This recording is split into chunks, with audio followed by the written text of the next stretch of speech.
David? Yeah. Good afternoon, everyone. We would like to welcome you to our new live session today.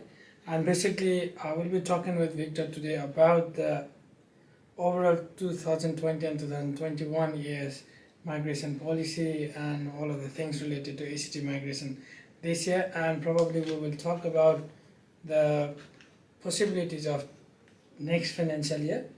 Hi, Victor, how are you? Oh, good. Oh, good. So, how was your 2021 as a migration agent? It's a difficult year in general for a lot of us because of COVID-19. It affects your business, and it for the affect industry in general. We still see a lot of international students stuck in their home country. Haven't seen any signs of return. Well, there are some signs of returning, but until we see a complete reopen the border, maybe 1 year to go. That's my prediction. But generally speaking, it's a tough year. But luckily, within this very tough year, we still got very good state nomination, that is ACT nomination. So we're still seeing a lot of clients, onshore clients, those based in Canberra, resident in Canberra, those who moved to Canberra, get their nomination. So the big picture is it's a sad year, it's a challenging year.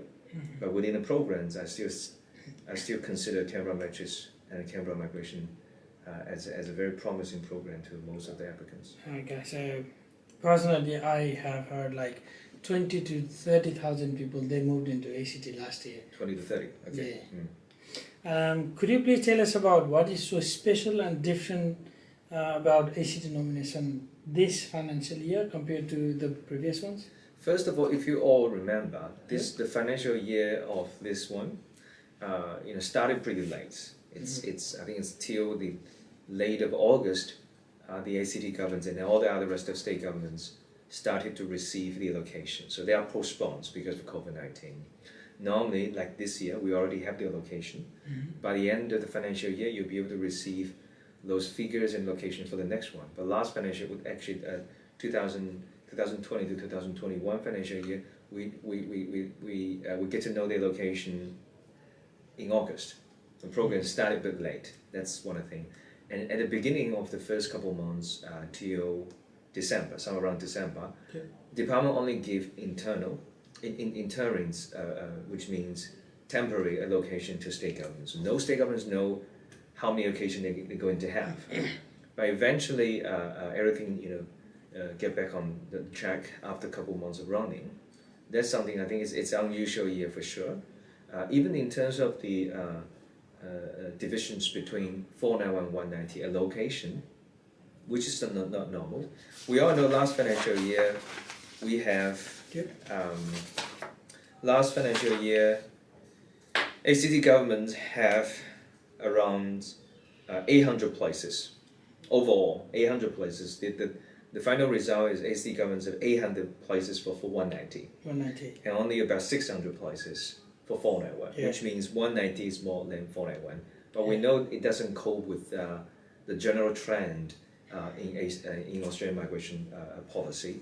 2 years ago, government started to promote an idea called regional migration programs, and ACT has been defined as a regional area. So, generally speaking, you should have more. You should be able. You should do what the ACT government should do is they should issue more regional visa, which is 491 invitation, rather than 190. So, but it's a COVID year, as I'm saying. So you're seeing more places for 190, even less for 491. But that's not the case, I think, for the next year and the year to come. Overall, as a particular state or territory, I think Canberra is one of the states that gets much benefit from as a population kind of thing. Yeah, and also this is year, as I'm saying, it's a COVID year. We have to take the controls of the COVID-19 into consideration as well. ACT is one of the best states in terms of handling the virus. So what we're seeing now is in the past years, let's say take Victoria for example, and NSW for example, they happened. You see a lot of lockdowns in the city. and that's not very common in Canberra. So what can happen is these kind of lockdown actually affect the migration program in a particular state, because the state office will be locked down, the office will be locked down, and the program gets shut down, from time to time, or people cannot contribute and focusing on the programs continuously. That is not the case in Canberra.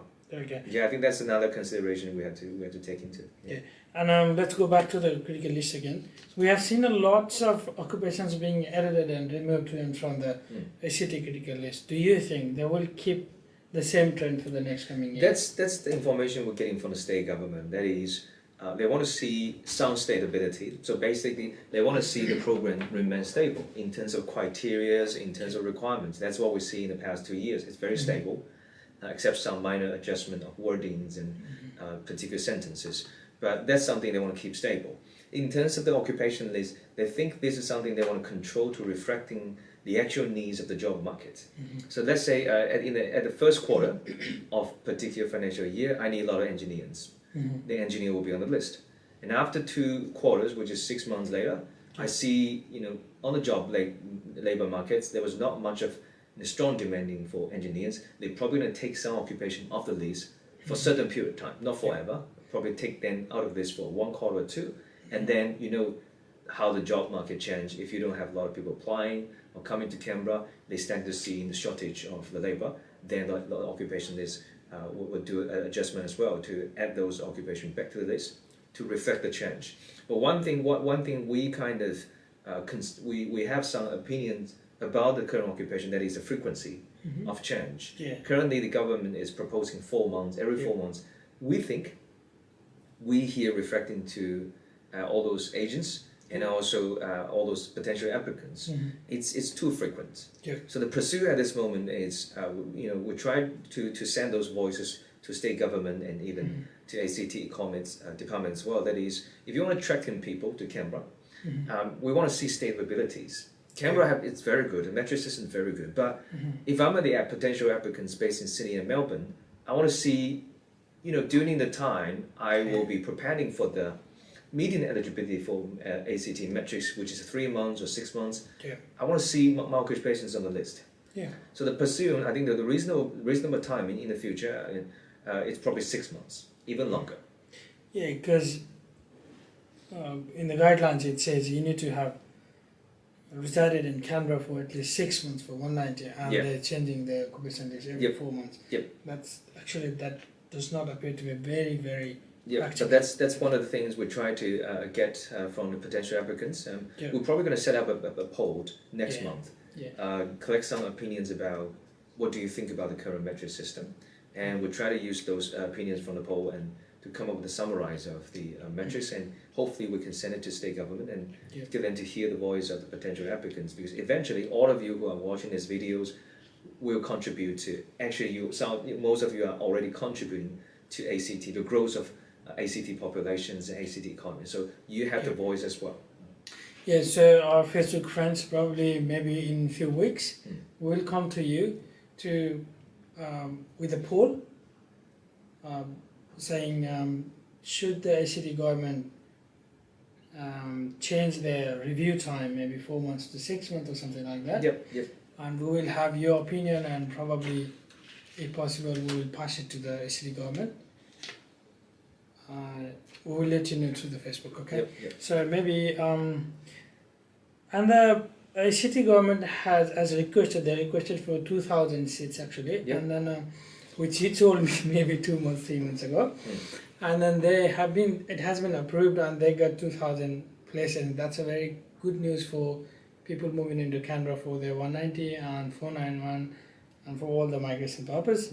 So Victor, even if they got the increased allocations in this year compared to the last one, 600 more places, can we expect to see more occupations added to the list in next year? First of all, let's see the allocations comparing last and this financial year. Last financial year, as I mentioned, ACT have 1,400 places, 600 going to 491, 800 going to 190.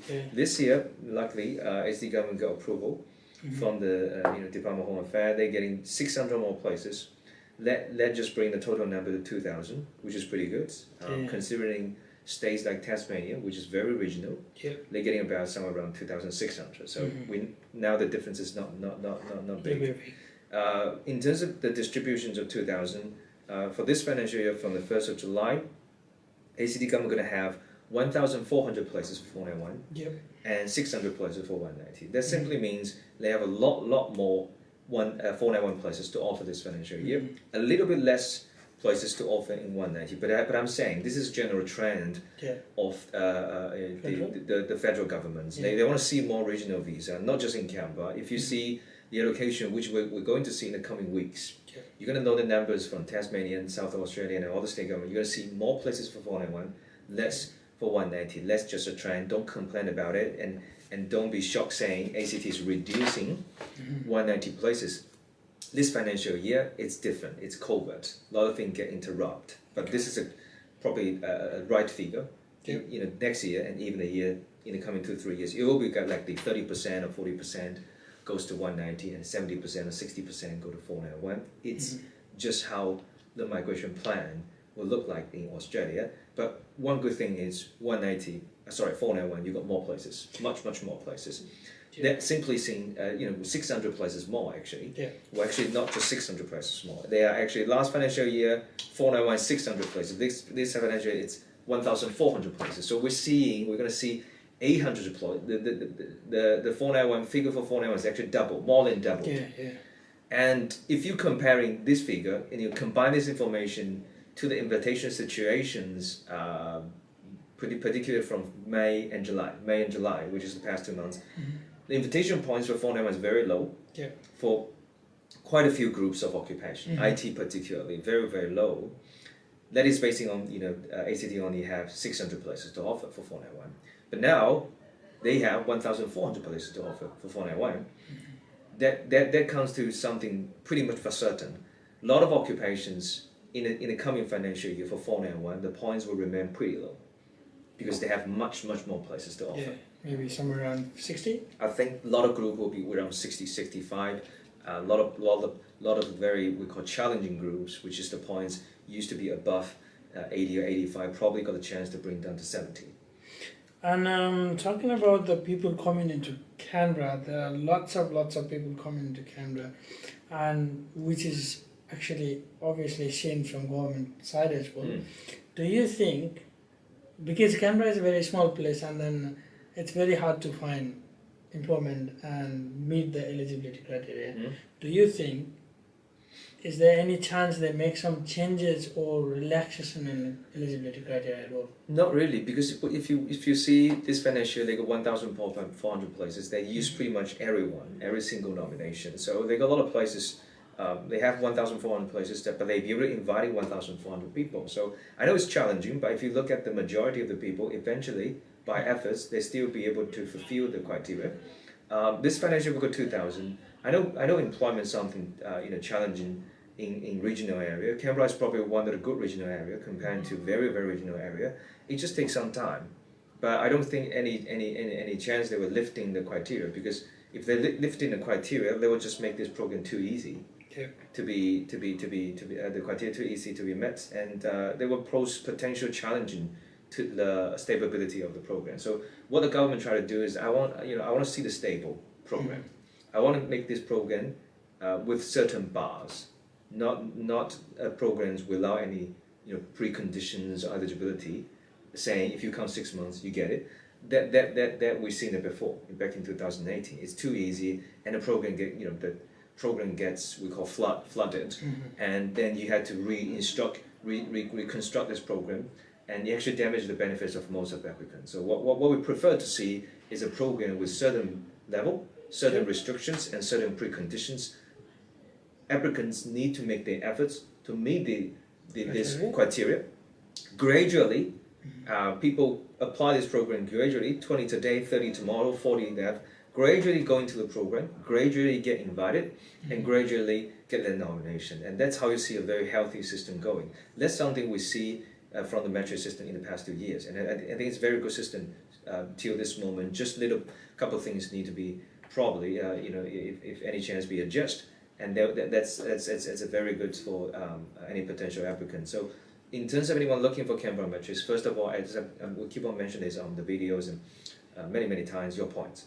You need to have expectation about how many points you will be able to get and compare them to the minimum points of invitation based on the history, and then considering the increased numbers this financial year, which generally means you have better chance to be invited. But don't take Canberra program as a program suitable for anyone. It is not. Okay. And basically, Canberra used to take overseas applicants before the COVID situation. Now they have got increased places for ACT nomination. Yep. Do you think they're going to open? I think the ideas within the government, ACT government, even the skilled migration team, they want to, but that get restricted by the departments. If you were considering the COVID situation worldwide, I think Australian government had concerns to issue any allocations or any invitation to overseas because they cannot return back to Australia. Saying even it's 491, which means, let's say our ACT government issued 200 places to overseas applicants, and their visa getting granted, but they still cannot enter Australia. Probably, in the point of view of the federal government, it's kind of waste of the allocation because they were not coming back to Australia this financial year, maybe next year. So why we're doing that? So that's something really we have to see the situation of the border control. If the border is starting to welcome people, that's a time, not just ACT, the rest of state government starting to reopen their overseas program. But this financial year, probably I don't see that coming. This question is basically, I'm getting at least 3 to 4 every day. Yeah. I know a lot of people still in overseas, and they want to get a chance while they're overseas, but we all know the situation now about COVID. It's not yet done. Yeah. And so, looking into the allocation numbers, because there are more allocations for 491 and 190, they are actually trying to reflect the overall idea of the federal government. Yep. In this scenario, as we can see, there are only 600 places for surplus 190. Yep. Do you think they are going to set some minimum cut-off points for the 190? Not necessary. They don't have to send. If you see any occupations invitation for 190 streams last financial year, the points are generally higher than 491. Yeah. Any occupation actually, for example, even IT for 491, it's much lower than 190. So cutting above points is not really necessary. They just have to use the place they have. So every month, 600 places simply means they got about 50 places to offer every month, and that is for all occupations. Then this 50 places needs to distribute among 20 to 30 occupation groups. Each occupation people getting 2 or 3 places every month, if that's the case. So they don't have a lot of places to offer actually, but so I will say it's still the people who go getting higher points will get invited. But don't be panic about 600 places and saying my occupation is out of the reach. The points are going to be out of reach. Please consider the reducing the continuing reducing of the numbers of applicants onshore. You see people get invited, people get graduates, no new new blood. Come to Australia in the past 2 years. So the competition is definitely much less than the year we had back in 2018 and 19. So yes, still we see less people apply, and even with the 200 places shorter with 190, I still going to see people get invited. And at the meantime, you have much more places for 491. It's kind of distractions. You will see distributions. Some people, if they see 190 is here, 491 is here, this financial year, probably that's something we're going to see. 190 is here, 491 is here. 1 out of every 3 person, who initially want to apply for 190, they're going to give up for 190 and let's just go for 491. And naturally, this 491 program is going to attract people because it's better than nothing. And 491 is much better. It's a good visa, just not as good as 190, but it's much better than the rest of temporary visa. So you see people, see the points, the 20-point differences here. Well, I'm just going to go for 491. Well, talking about 490 and 190, personally, I do not see a very big difference as long as you do not have an intention to work in some government agencies. Yep. Where you need the baseline clearance and Yep, those sort of yep, things. yep, Otherwise, you can work full time. Your partner work full time. You got Medicare, kids Medicare. got basic benefits and everything. Just take 3 years, but Yeah. it's better than, that's what I keep on mentioning. Don't just give yourself an idea, either permanent or go home. Because they were gonna cost you a lot of money eventually. I see a lot of clients actually have the chance for 491, but then they just say 190 is my only choice. Or I can only accept 190. They keep on paying tuitions Yeah. or extension visa just to get a chance to 491. And the time you're spending into it is probably 1 year or two. And you should get 491 1 year or two before, and then you are already on the way to changing to permanent residency. And from the pathway created from 491 to 190 is very easy, and it's very stable. Why don't you just you get the 491 first, and one of the biggest problem you're having now will get solved. So you don't have to worry about your visa anymore. Yeah. It's 491. 3 years later you become permanent residency. That's it. Yeah. So finally, ACT skill migration team has been so strict about the applications. As you can see, huge number of refusals this year. Yep. Do you have anything to say about this? Actually, it's on a website. So in terms of 491, within 600, around 598 places, 140 refusal. And with 190, 802 get approval, and that is 123 refusals. So, you see like over 100 refusals among each, both categories. That will keep on trying to mention to clients. Now the metric system, it's not complicated. They do a very good job written the guidelines. It is not complicated, but in terms of interpretation of the requirements or understanding the requirements, a lot of clients tend to not to take the strict side. They tend to take the loose side. They think this is fine. This is I think it should work. It should work. ACT officers are going to give me exemptions. I'm doing all right. I'm trying to earn the sympathy from the government. That's not the case. What the government do is very professional. That's something actually we like about ACT government. That is, they judge the case, they assess the case based on guideline rather than personal feelings. I keep on mentioning that. I like you, and you get your case approval. Your picture looks beautiful. I get your approval. Not the case. When they get the chance to, when it comes to case, they have to refuse an application. They take it very seriously. They have to compare your criteria to the guideline. They have to come up with a conclusion.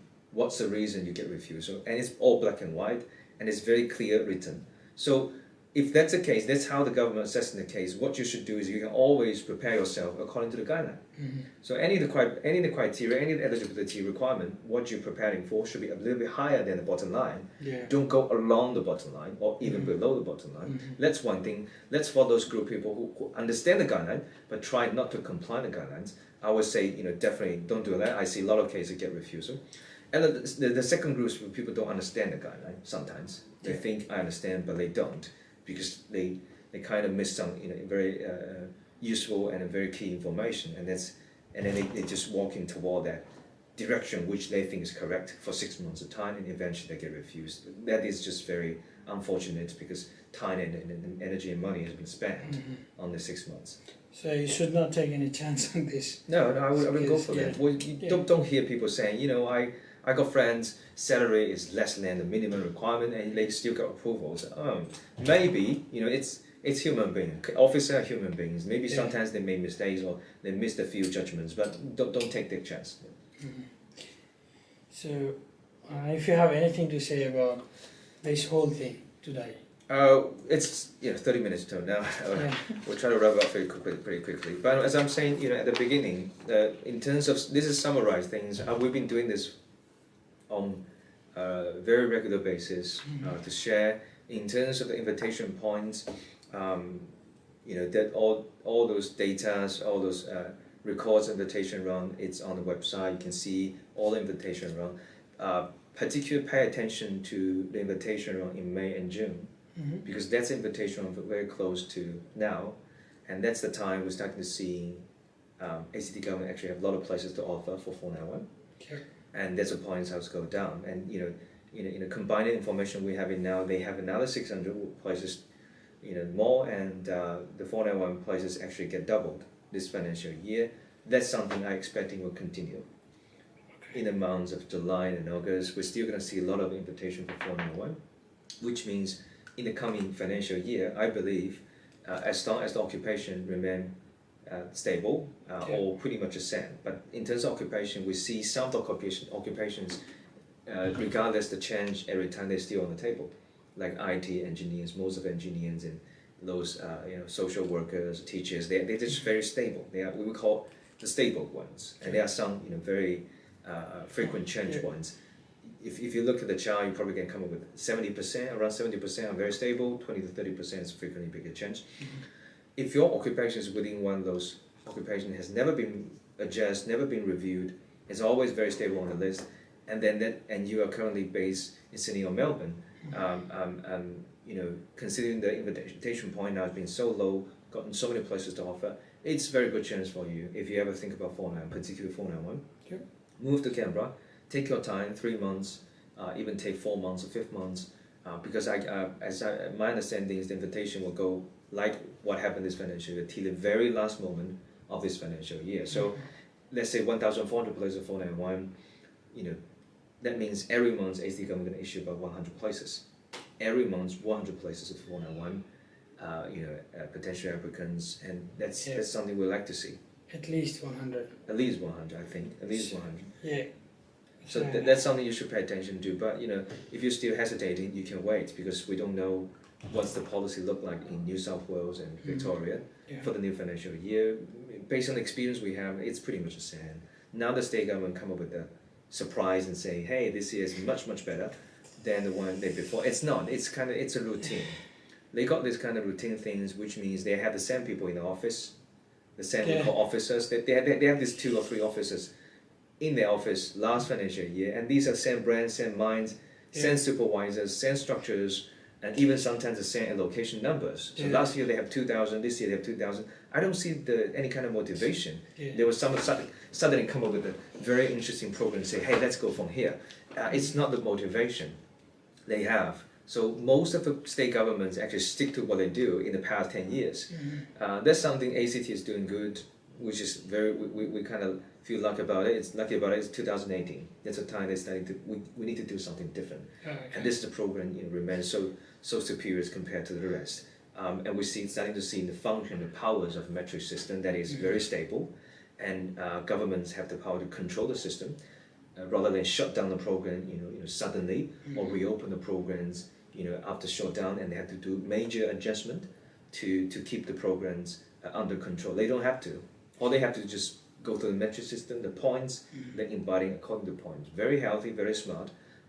So that's how the system. That's a basic thing. That's the confidence we have about ACT migration. It's because we have the metric system, and on top of that, based on the experience and based on the conversations and we have with ACT and government's migration teams, they understand the needs, they understand the actual meanings of migration program. Migration program, what's the purpose for migration program?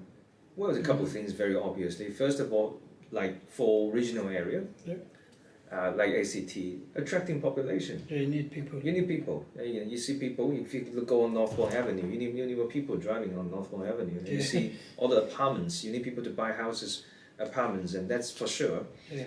So you need people. And where does those people come from? First of all, overseas, but overseas is shut down, so no overseas inputs. Then interstate travelers. So what you're going to do, you try to attract people from Sydney and Melbourne. Why would people come from Sydney and Melbourne, move to Canberra in January? Because it's, generally speaking, it's a better city or bigger city, more opportunities of employment. The only reason, or the biggest motivation, is migration. If you have a better migration policy for all those TR holders, they are run out of visa, they have to get the status of residency in Australia solved somewhere, somehow. And ACT offers much, much better opportunities and a stability. That's how you're attracting people, 10,000 people, 20,000 people move from Sydney and Melbourne. So that's first thing first, population growth, for sure. Second things, when you're attracting people to Canberra, what would you expect them to do? Of course, study here, live here, even just live here. What I'm saying is spending money here for daily groceries. That's something government cares about local economy. So if that's the case, again, it's something to do with the migration policy. So in terms of population growth and economic growth, that's something ACT government think that through. They know that's how the program should design for, as long as it's not damaging the benefits of the locals, which are the local residents saying taking job opportunities, but I don't see that happening actually. They are creating jobs rather than taking their jobs. Yeah. Or they're doing some job actually a lot of local residents not doing. Yeah. A lot of Uber drivers and cleaning jobs were taken by temporary residents, which is actually fulfill the job market. So as long as solve that programs, what the AC government is doing now, which is great, create a healthy system and make the government as stable as possible, but don't make the program too low, because you don't have that capacity to contend 20,000 people from the city. We don't need that 20,000. We need 2,000 people, maybe gradually to 2,500 or 3,000 in the coming years, gradually. And then that's something they think through, rather than just holding the places, not using them. So that's something we'd like to see. In the past, we see that last financial year, all the places being used till the last moment, pretty much the last moment. This year, early, even before the beginning of the financial year, they get 2,000 places. Yeah. So they're working hard to get more places, and I even have the opinions shared with the ACT government's officer saying, I personally as a migration prediction, I like to see, we like to see more places. Yeah. Under the hands, within the hands of ACT governments, rather than some of the state government. I'm not going to mention the name, but we have very bad experience dealing with some of the state governments, because they're not professional. They're not very professional in terms of handling invitations and even setting up the criteria. So in terms of that, and then a lot of clients, a lot of applicants, gets their benefit damaged by those authorities or jurisdictions. People applying for certain application and get refused for no reason, and application fees is not refundable. That's something we don't see. So it's good news. We see very good sign of this year. More places, stable system. The only thing is, as I mentioned before, we just had a conversation is about the stability of the occupation list. But that's something we'll do in the coming weeks. We'll try to get some opinion from you about the current metrics, current occupations. Just say your voice, and of course it's opinion collecting, not requests. Okay, you can't say I want my occupation to be back on the list. You need to come up with a reason why, or give a lot of scientific support for the government to make the judgment. Saying if you think your occupation should be back on the list, what is the reason? You come up with some supporting documents. For example, you have talking to 2,000 people, 2,000 employers. And all the employers say, yeah, we need electrical engineer. And come up with the evidence if they say that. And then you bring them to the AC government saying, you see there are 2,000 employers saying they need more electrical engineer. And that's a time I think they would listen to your voice, rather than calling for be added to back on the list. And then there are people saying, because my English is not very good, can they lower the requirement to 6 each rather than 7 each? That's your request. Okay, that is a request. That is not an opinion. I think this is my personal thinking. Like they were requesting 2,000 places from the federal. They actually didn't get, like you said, as a surprise. So before they requesting 2,000 places, they should have something in their mind as a plan. Yep. So I can expect to see a good thing happening next year. Probably, it's already a very big occupation list in ACT compared to other places. Probably that's definitely one of the hope we can have. It's since they have more places, they're probably going to add some occupation back on the list in order to we call distribute those locations properly. And the people living in all the states and territories, please look into your own state and territories rules and regulations first. And if you do not see any chances for the permanent residency from your state where you're residing now, Canberra would be a good place for you to move in now. Because they got more places to offer. 2,000 has been the number we dream for the past 2 years. With 2,000 places, there are a lot of spaces. The point is going to go down in overall, and with a very stable system, one thing you're going to see is like, for example, any people follow our Facebook page, you're going to see, hey, there are so many news coming out weekly, particularly when they issue invitations on weekly basis, or sometimes twice a week. We see invitation every day. Yeah. That's just a very good sign for you, for your preparation for the application, because you see things moving. The state government is doing their job, doing the invitation every week, and you see people get invited, you see people get nominated, you see people's visa get granted because from the ACT programs, and then it's going on, and you can tell that's your future. That's some of the confidence we have about this program comparing to some of the state government, which is they're doing things sneakily. The invitation is something, in 2 months' time, every 2 months they give you a big surprise, and then stops, and there was no pattern for that, because the more frequent or invitation occurs, the more regular it will be, and you can see the general patterns of the invitation. That's how we can tell you. That's how we can do the analyze. Okay, I think we should stop here because it's more than maybe 40 minutes. Yep. So overall, finally, thank you for staying here with us. And what we can expect to see next year is it will be a very good year for the migration, and we will have a very good stable system in ACT. Yep. And probably some of the occupations never been added to the ACT critical list. Hopefully they could be added in the list again. And yes, good luck. Good luck for your migration journey. Thank you for watching, and keep following and looking into our Facebook pages. We're going to speak to you guys in a week or two. Yeah. At the beginning of the financial year. Yeah. Thank you so Thank much. you.